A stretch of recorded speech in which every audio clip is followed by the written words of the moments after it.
ఇంగ్లీష్‌లో మాట్లాడాలంటే భయమా? మీలాంటి వాళ్ళ కోసమే spoken English personal training classes వెంటనే జాయిన్ అవ్వండి. నమస్తే అమ్మా. నమస్తే అమ్మా. కృష్ణాష్టమి శుభాకాంక్షలమ్మా మీకు. అమ్మ మీకు కూడానమ్మా కృష్ణాష్టమి శుభాకాంక్షలు. కృష్ణాష్టమి యొక్క విశిష్టత ఉమ్. ఎప్పుడు ప్రతి సంవత్సరం చెప్పుకుంటూనే ఉంటాము. మరొక్కసారి మా అందరికి తెలియచేయండి. అమ్మ ఎవరిదైనా పుట్టినరోజులు ఎందుకు చేసుకుంటాం?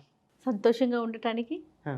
ముందుకు వెళ్ళటానికి. వాళ్ళు పుట్టినరోజున వాళ్ళని తలుచుకుని వాళ్ళు దేనివల్ల ఇవాల్టి దాకా మనకి గుర్తున్నారో ఆ భావాలు మనలో పుట్టేట్టుగా చేసుకునే రోజు పుట్టినరోజు. కృష్ణ తత్వాన్ని మనలో నింపుకునే రోజు. కృష్ణుడు గురించి తలుచుకుని ఆయనకున్నటువంటి సద్గుణాలలో ఒక్కటన్నా వచ్చే కృష్ణాష్టమి లోపల నాలో నేను పెంపొందించుకోవాలి అని నిర్ణయం తీసుకోవలసినటువంటి రోజు. అట్లా అందుకోసం పెద్దల యొక్క జయంతులు మనం జరుపుకుంటూ ఉంటాం. జయంతి అనేటటువంటి పదం అసలు జయంతి అంటే చాలమ్మా కృష్ణాష్టమి అనే లెక్క.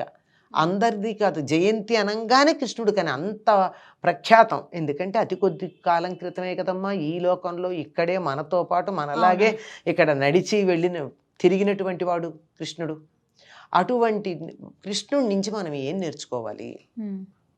ఎందుకు ఆయన అష్టమి నాడు ప్రత్యేకంగా ఆయన్ని గురించి మనం తలుచుకుంటాం అంటే, కృష్ణుడు 8వ నెల పుట్టాడు. తల్లి గర్భంలో 8వ నెల పుట్టిన పిల్లలు ఎక్కడ బతకారు కదా. 8వ నెల 7వ నెల అన్నా బతుకుతారు కానీ 8 కష్టం అంటారు. 8 కష్టం అంటారు. 8వ నెల అష్టమి తిథి నాడు అర్ధరాత్రి జోరున వాన పడుతూ ఉంటే మొత్తం అంతా చీకటిగా ఉన్న సమయంలో పుట్టాడు శ్రీకృష్ణుడు. అవతరించేటటువంటి సమయానికి దేవతలందరూ వచ్చారు. ఆయన శ్రీ మహావిష్ణువు ఎలా అవతరిస్తున్నాడు అనేటటువంటి ఘట్టాన్ని చూడడానికి. పైగా అదేమన్నా మామూలు ప్రదేశం అమ్మ, చెరసాలలో ఎవరన్నా అక్కడ పుడతారా? అది చూడడానికి వాళ్ళందరూ వచ్చారు, కీర్తించారు. పుట్టగానే దేవకి వసుదేవులకి కృష్ణుడు తను 4 చేతులతో ఆభరణాలతో కేయూరము కిరీటము వీటన్నిటితో సాక్షాత్తు విష్ణుమూర్తిగా దర్శనమిచ్చాడు. ఇచ్చి వెంటనే తనని గోకులం తీసుకుని వెళ్ళి నందుడి భార్య యశోద పక్కలో పడుకోబెట్టి అక్కడ ఉన్నటువంటి బిడ్డని ఇక్కడికి తీసుకురమ్మని చెప్తారు. ఈ మాట అన్నారు, అయిపోయింది. ఇంత చెప్పిన తర్వాత కూడా ఎప్పుడైతే ఆయన అంతర్ధానమై పసిపిల్లాడిలాగా కనపడ్డాడో దేవకి వసుదేవులకి మళ్ళీ మాయ కమ్మేసింది. అయ్యో నా బిడ్డ, కొంచెం బాధే కలిగింది పాప, ఎంత లేదైనా. కానీ వసుదేవుడు మాత్రం కర్తవ్య నిర్వహణ చెయ్యాలి కదా. అందుకే నా బిడ్డను తీసుకుని బయలుదేరాడు. చెరసాల తలుపులన్నీ తెరుచుకున్నాయి. అలా ముందుకు వెళ్ళిపోయాడు. వెళ్ళిపోతూ ఉంటే యమున దాటితే కదా అటు పక్కన గోకులం ఉండేది. ఇంకా బృందావనం కాదు, అది గోకులమే. ఆ గోకులం అక్కడ ఉంటుంది కదా, అక్కడికి వెళుతూ ఉన్నాడు. ఆ వెడుతూ ఉంటే యమునలో ఈయన దిగంగానే యమున దారిచ్చింది కానీ అలలతో పైకి లేస్తోంది. బాగా ఎంత బాగా పైకి లేస్తోందంటే ఈ వసుదేవుడు మునిగిపోతానేమో అన్నంత భయం వచ్చేటట్టుగా అలలు పైకి లేస్తున్నాయి. లేస్తూ ఉండేటప్పటికల్లా వసుదేవుడికి కొద్దిగా బాధేస్తుంది. తను పోతే పోయాడు కానీ బిడ్డ బతకాలి అని కోయిలే అని గట్టిగా అరుస్తున్నట్ట. కోయిలే అంటే ఎవరైనా వచ్చి తీసుకోండి అని. ఇప్పటికే కోయిలే అనే గ్రామం ఉందమ్మా అక్కడ. మధురా నగరం నుంచి అటు వెడుతూ ఉంటే యమున ఒడ్డున కోయిలే అంటారు దాన్ని. ఇప్పుడు కోయిలే అన్నదే కోయిలే. అప్పటికి కృష్ణుడికి అర్థమైంది ఈ యమున ఎందుకు పైకి వస్తుందో. అందుకని ఒక కాలు ఇలా బుట్టలో నుంచి కింద పెట్టాడు. ఆ పాదస్పర్శకి యమున అణిగారింది. ఎందుకంటే కృష్ణుడిని స్పృశించాలి అన్నటువంటి తాపత్రయంతో పైకి లేస్తోంది. దాని కోరిక తెలుసుకున్నటువంటి కృష్ణుడు విషయం కదా వెంటనే. అందుకే మీరు యమునా నదిని దాటుతున్న వసుదేవుడు తల మీద బుట్టలో బిడ్డని పెట్టుకుని వెడుతుంటే కాలు ఒకటి బయటికి కనపడుతూ ఉంటుంది. ఎందుకంటే యమునా నదికి తన స్పర్శను అందించటానికి అటు వెళ్ళాడు. అక్కడికి వెళ్ళి యశోద పక్కన ఉన్నటువంటి బిడ్డను తీసుకుని బయలుదేరాడు. ఆడపిల్ల. అక్కడికి ఈయన వెళ్ళేటప్పటికి అక్కడ అందరూ కూడా పురిటింట్లో మత్తెక్కి నిద్రపోతూ ఉన్నారు, మాయలో ఉన్నారు. ఈయన తీసుకుని వచ్చేసాడు. ఈయన వచ్చాడు, అన్ని తలుపులన్నీ వాటంతట అవే మూసుకుపోయినాయి. యథాప్రకారంగా కెవ్వని కేకేసింది ఈ బిడ్డ. ఈ బిడ్డ కేకేయంగానే దేవకికి బిడ్డ పురుడు వచ్చింది అని చెప్పి అందరూ కంసుడి దగ్గరికి వార్త పట్టుకెళ్ళారు. వచ్చాడు. వచ్చి చూస్తే ఉంది ఆడపిల్ల.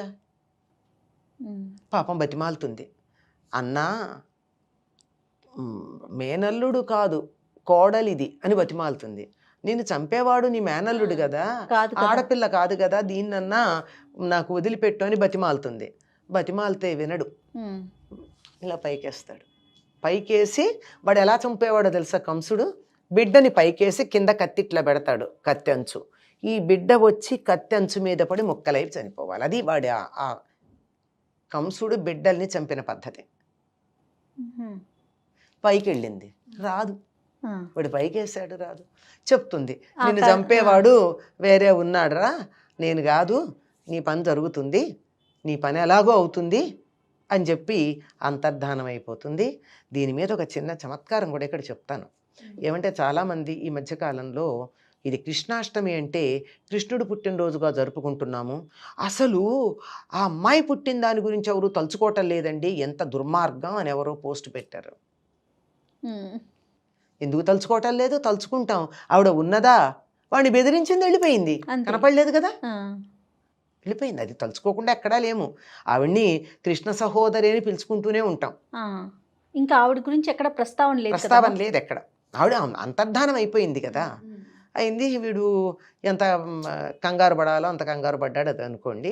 అయితే కృష్ణుడి నుంచి మనం నేర్చుకోవాల్సింది ఏమిటి? అది లేకపోయాక ఈ కథలన్నీ విని ఏదో చందమామలో పిల్లల కోసం చెప్పిన ఫ్యాంటసీ కథల్లాగా ఉంటే ఎట్లా? అవును. కృష్ణుడు ఉత్తముడైనటువంటి కుమారుడు. తల్లిదండ్రులను ఎట్లా సేవించుకోవాలో కృష్ణుడిని చూసి నేర్చుకోవాలి. ఉత్తముడైనటువంటి కుమారుడు. పెంచిన తల్లిదండ్రుల్ని కన్న తల్లిదండ్రుల్ని సమానంగా చాలా బాగా చూసుకున్నాడు. అవును. ఉత్తముడైనటువంటి శిష్యుడు. సాందీపం దగ్గర చదువుకుని గురువుకి దక్షిణ కూడా ఇచ్చాడు, గురుదక్షిణ. ఉత్తముడైనటువంటి స్నేహితుడు కుచేలుడు, కృష్ణుడు ఇత్యాదులు ఉన్నారు. ఉత్తముడైనటువంటి మనమడు. ఈ తర్వాత కంస సంహారం అయిన తర్వాత తాతగారిని సింహాసనం మీద కూర్చోబెట్టాడు, కానీ తాను సింహాసనం మీద కూర్చోలే. కూర్చుంటానంటే ఎవరొద్దంటారమ్మా? అవును, ఆయనే కదా కంసుడిని చంపింది, తాతగారినే కూర్చోబెట్టాడు. అంటే ఏదైనా తను అనుకున్నది చేయడమే తప్ప ఆశించడు అనే సంగతి, తనకేమీ అక్కర్లేదు అనేటటువంటి సంగతి ఇక్కడ కృష్ణుని చూస్తే తెలుస్తుంది. కర్తవ్య నిర్వహణ మాత్రమే ఉంది, ఆశ లేదు. ఉత్తముడైనటువంటి భర్త. అదేమిటండి ఉత్తముడైన భర్త అంటారు, అంతమంది ఉన్నారంటే వీళ్ళల్లో ఎవ్వరినీ కూడా కృష్ణుడు తను కావాలని వివాహం చేసుకోలేదు. నువ్వు మమ్మల్ని వివాహం చేసుకోకపోతే మేము ప్రాణాలు వదిలేస్తాము అన్న వాళ్ళనే పెళ్లి చేసుకున్నాడు ఆయన. అందరినీ 16,108 మంది చరిత్ర చదివితే ఎవ్వరినీ కృష్ణుడు నేను నిన్ను వివాహం చేసుకుంటానని అడగల. వాళ్ళే నువ్వు చేసుకోకపోతే మేము ఉండలేమన్నారు. ఆ విధంగా ఉత్తముడైనటువంటి భర్త, ఉత్తముడైనటువంటి తండ్రి, అందరికీ విద్యాబుద్ధులు నేర్పించటానికి ఎంతమంది ఉపాధ్యాయుల్ని పెట్టాడో లెక్క చెప్తాడు భాగవతంలో. అంతమంది ఉపాధ్యాయుల్ని పెట్టాడు పిల్లలకు చదువు చెప్పించడానికి. ఎవ్వరికీ కూడా అసూయ కలగకుండా, ఒకళ్ళ మీద ఒకళ్ళ కోపం రాకుండా, ఇంతమంది భార్యలని సమానమైనటువంటి దృష్టితో చూసి అందరికీ కూడా నేనంటేనే కృష్ణుడికి చాలా ఇష్టం అనే భావన కలిగించేట్టుగా చూసుకున్నాడు. మరి అంతమందిని ఇవన్నీ చూసి చిట్ట చివరికి ఏవి జరిగినా ఏం జరగకపోయినా ఏమీ పట్టించుకోలేదు. ఆయనకి ఏమీ అవసరం లేదు. తన వాళ్ళు యాదవులందరూ చనిపోతూ ఉంటే తెర మీద బొమ్మలు కదులుతూ ఉంటే చూసినట్టుగా చూసి ఊరుకున్నాడే తప్ప అయ్యో వీళ్ళు నా వాళ్లే చచ్చిపోతున్నారే అని ఎప్పుడు అనుకోలే. బిడ్డల మీద కూడా మమకారం లేదు ఆయనకి. దేని మీద ఉంది? ధర్మం మీద ఉంది. ధర్మం తప్ప మరి దేని పట్ల ఆయనకి అనురక్తి లేదు. ధర్మాన్ని నిలబెట్టడం కోసమే అవతరించినటువంటి వాడు కనుక కృష్ణుణ్ణి తలుచుకున్నాము అంటే అర్థం ఏమిటి? ధర్మం కోసం ఏ రకమైనటువంటి బంధాలు అనుబంధాలు పట్టించుకోకూడదు. ధర్మం మాత్రమే ప్రధానం. గాంధారి ఉంటుంది, యతో కృష్ణ తతో ధర్మ, యతో ధర్మస్తతో జయ అంటుంది. దుర్యోధనుడు తనకి నమస్కారం చేయడానికి వచ్చినప్పుడు కృష్ణుడు ఎక్కడుంటే అక్కడ ధర్మం ఉంది, ధర్మం ఎక్కడుంటే అక్కడ విజయం లభిస్తుంది. నాకు అమ్మ నేను యుద్ధానికి వెడుతున్నాను, నాకు ఆశీర్వదించు అంటే కొడుక్కి ఇచ్చిన ఆశీర్వాదం అది. ఆవిడ ఎంత ధర్మాత్మురాలో ఆలోచించండి. చెప్పింది ఆవిడ, మంచి మాటలే చెప్పింది కొడుకు కూడా. వాడు వినలేదు, ఏం చేస్తాం.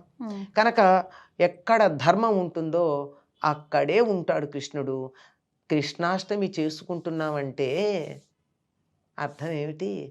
ధర్మాన్ని నిలబెట్టడానికి వ్యక్తిగతమైన ఇష్టానిష్టాలు, బంధాలు, అనుబంధాలు, చుట్టరికాలు ఏవి అడ్డు రాకుండా ధర్మం కోసం మనం ప్రయత్నం చెయ్యాలి అని అర్థం.